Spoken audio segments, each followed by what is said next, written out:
graders, your teachers are back at school and we're getting everything ready for when you finally come back. And we're trying to get used to wearing our masks and our face shields. And it takes a little bit of getting used to, but we're starting to get used to it. And I'm sure we're going to be very good at doing it after a while. I'm going to take mine off because you guys aren't here at the moment. So it's easier for me to talk to you on the video. So I hope you're practicing your counting up to 30 and back, and some of you are even going to 40 already. Well done. And let's try it on the number line together.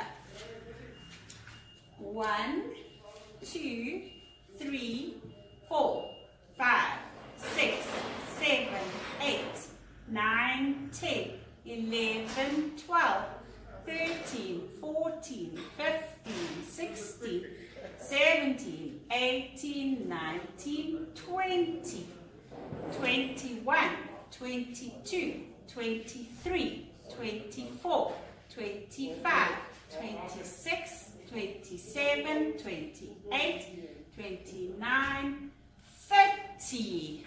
And now let's try that backwards. Starting from 30. Can you remember what comes before 30? It's always got a 9. 29, 28, 27, 26, 25, 24, 23, 22, 21. What comes before 21? 20. Before 20?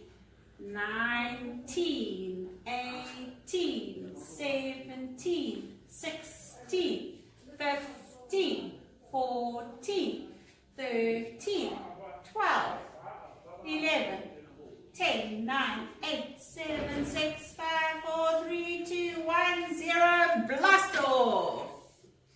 Let's pause it over there. Now you're going to do your number 10 page. A 1 and a 0. Make yourself a ring.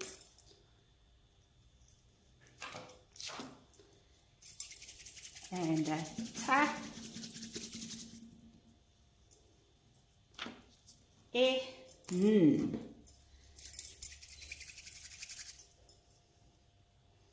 Use your Play-Doh or your press stick. There's your ta. A nice easy one. It's only 3 letters or 3 sounds. Ta. E. Oh. Need a longer piece here. And parents, the reason we do it in the numbers and the letters in press stick or Play-Doh is because there's been research that shows that if you do it in a 3-dimensional way, and you form the letter or the sound or the number in Play-Doh or press stick, it fixes the form in the child's mind. So children with dyslexia, for example, it stops the sound or the number from moving about on the page and fixes the form in the brain. Now you need to do your dots. Ta, e, n. 1, 2, 3, 4, 5. Once I caught a fish alive. 6, 7, 8, 9, 10.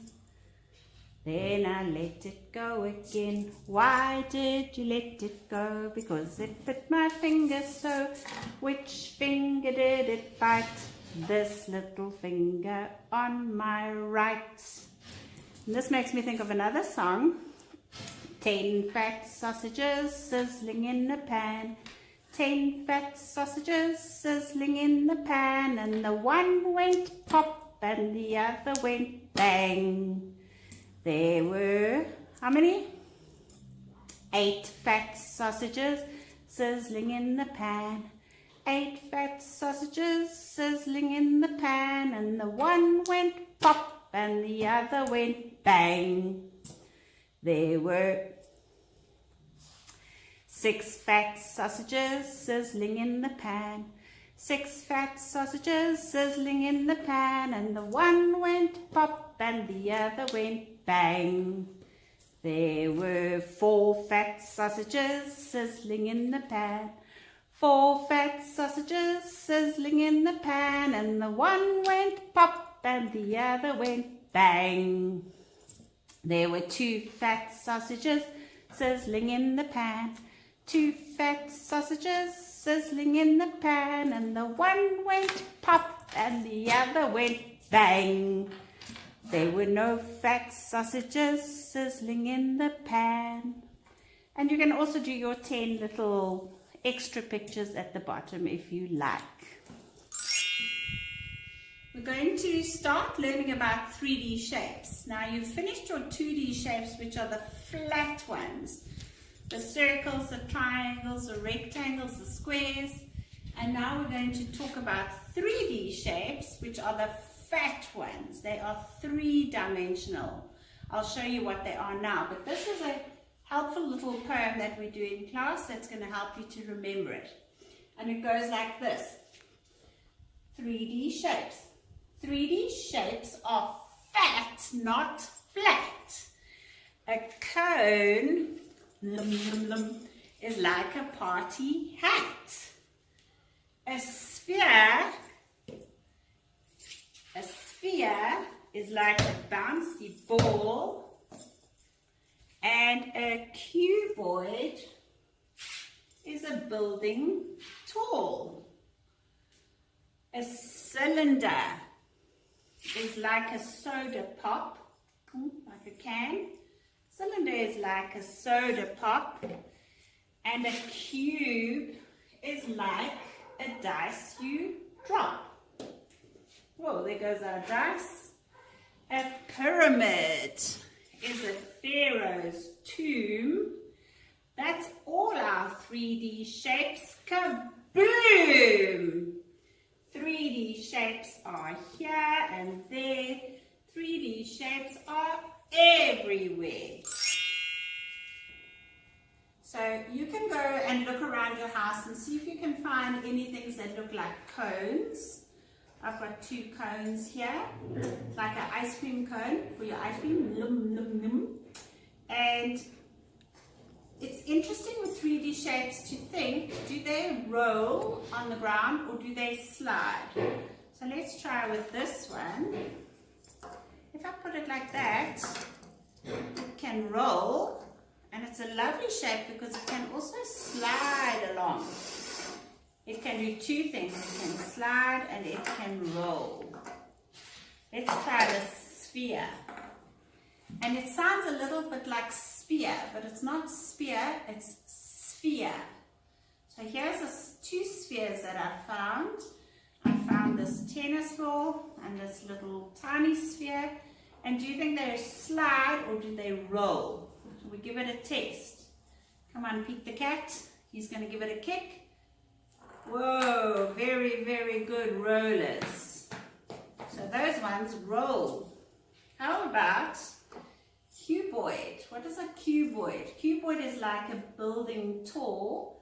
Does it roll like a ball or does it slide? Pete's going to try. Pete, what do you say? Roll it. Roll it, Pete. He says, I can't roll it. It just wants to slide.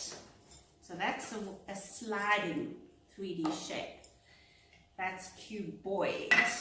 What about a cylinder? Can you find cylinders in your house? And what do you think? Do they roll or do they slide? Let's give them to Pete the cat. He says they slide. You're right, Pete. Is that all they can do? No. They can also roll. Slide and roll. Well done, Pete. You're helping me a lot today. Here we have some cubes. This was invented by a Hungarian, Mr. Rubik's Cube. Mr. Rubik. So there's a Rubik's Cube. It's a dice. This is a cube. It's like a square, but it's a 3D shape. It's fat. It's not just flat. So what do you think? Does it roll? Not very well. Does it slide? Let's see, Pete. Yes, Pete says it slides very nicely. It's a sliding. You can roll a dice, but not for long. It will stop. So that slides nicely. And how about the pyramid? Yeah, I've got 2 pyramids. Does it roll? Does it roll? Let's do it this way. Does it roll? Nope. This one slides. So see what kind of 3D shapes you can find at home and test. Do they roll or do they slide? Another fun thing you can do to explore 3D shapes is to get some sweeties and some toothpicks. All sorts of sweeties will do, like jelly tots or these bigger strawberry ones. Even little mini mallows will work, or the little sugar balls or fruit tubes. So let me show you how to do a cube. Make sure if it's got a flat part, then that is on the surface. That makes it easier. And make sure that you push the toothpick quite deep into the middle, not so far that it comes right out, but push it quite deep. First do the base, then do the sticks going up. These big ones work really nicely. Put some on the top, so we're making a cube. I'm trying to do it quickly for you, just so that we don't take too long on the video. But you can take your time, push it in, and there you have your cube. Let's add the 2 sides over here. And that's a very solid, stable cube. There's another one that I made before. And a pyramid's quite easy to do. I use little mini mallows because it's going on the top of my cube. And once you do that, you've got yourself a little house. This one was a little bit more tricky. This is how you would do a cuboid.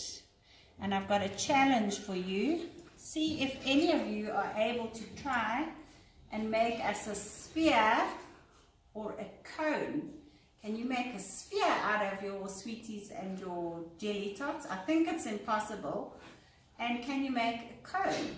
So if you want to, that's a fun way for you to practice all of your 3D fat shapes. Bye, Great Oz.